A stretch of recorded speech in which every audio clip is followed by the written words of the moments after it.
Okay, let's go.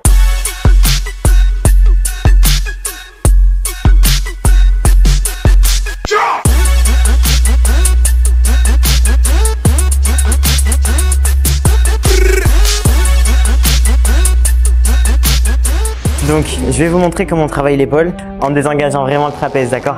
On est d'accord que ça peut casser une ligne d'avoir des gros trapèzes. Nous, on cherche vraiment à avoir un trapèze bas et un bel arrondi d'épaule. Donc, pour ça, d'abord, comment on travaille le faisceau latéral?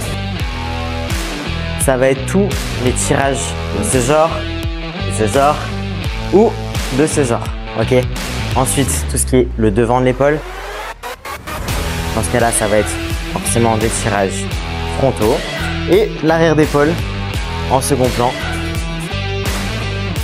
comme ça. Allez, je vais tout vous expliquer un à un. Par exemple, les élévations latérales, numéro 1. On va commencer déjà une charge légère. Enlever les charges. Les épaules, c'est des petits muscles.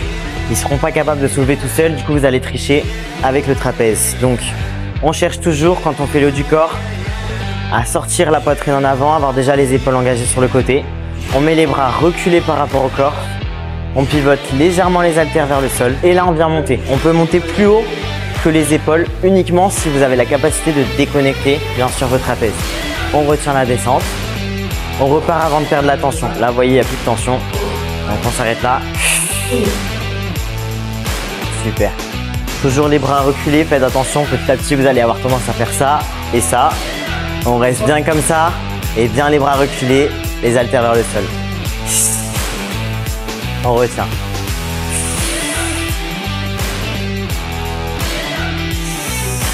Exo de base numéro 2, tirage menton. Vous allez devoir chercher à trouver en fait la prise qui vous correspond pour désengager le trapèze encore une fois. La posture, ce sera toujours la même. Toujours poitrine sortie, déjà les épaules en arrière. De cette manière-là, en fait, vous allez moins réussir à faire ça déjà que si vous étiez comme ça, ok? Donc vraiment, poitrine sortie, on gagne bien le bas-ventre. Donc, vous pouvez essayer une prise large. Tirez donc les coudes vers le plafond. Je veux pas que vos bras ils montent.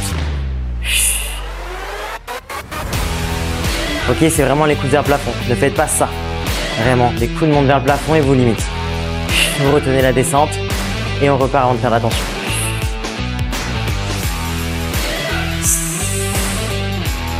Ok, même chose, vous pouvez faire avec les mains plus serrées.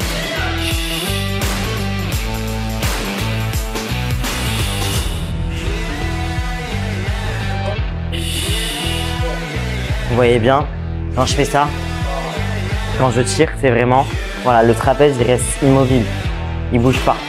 Vraiment que le coude qui tire vers le plafond. Ok. Pour la presse épaule. Basique. Si vous avez un angle qui est trop incliné comme ça en arrière, vous allez surtout du coup tricher un peu avec le pectoral. Donc vous pouvez vous incliner, vous décoller un peu le haut du dos, d'accord?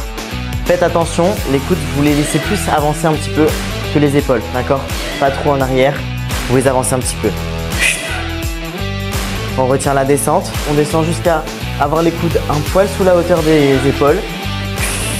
On peut maintenir une seconde à étirement max en bas si vous le souhaitez. On gagne bien la taille.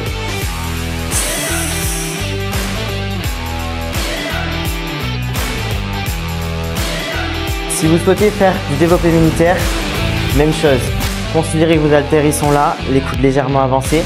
Et faites attention, considérez que vos mains sont sur une barre fixe.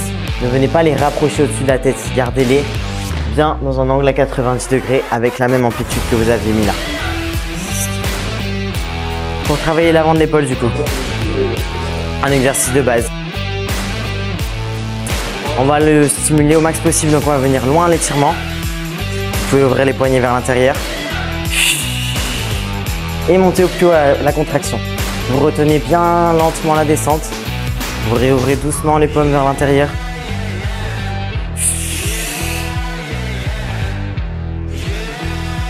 Celui-ci, c'est un banger. On va du plus loin dans l'étirement au plus loin dans la contraction et on retient bien. Charge légère, toujours les épaules bien en arrière.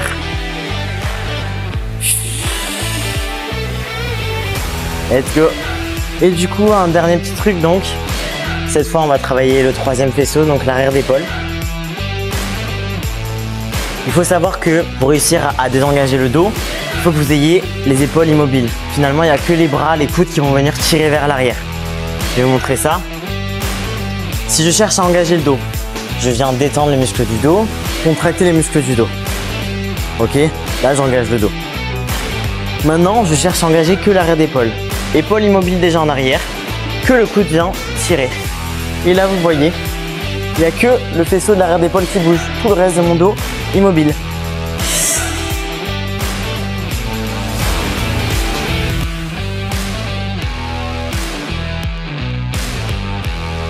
C'est un petit muscle, hein. Il va pas loin dans l'étirement, donc arrêtez-vous ici. Pas besoin d'aller jusque là-bas, il sera pas capable de tenir. Donc on reste là, on ne va pas plus loin que ça. Par contre, il marche bien quand on garde la contraction maximale en arrière. Donc on tient une seconde ici et on va pas très loin. Une petite variante basique, hein, chacun son ressenti. Donc on a dit mêmes indications, les épaules déjà en arrière. Le dos ne vient pas se détendre et se contracter, il reste fixe. Et on vient juste reculer les bras tendus en arrière le plus loin possible. Donc vous partez proche du corps et vous venez vous éloigner le plus loin en arrière. Que l'arrière d'épaule, on a dit, on ne bouge pas le dos fixé, immobile. On peut maintenir une seconde de contraction et on ne va pas trop loin dans l'étirement.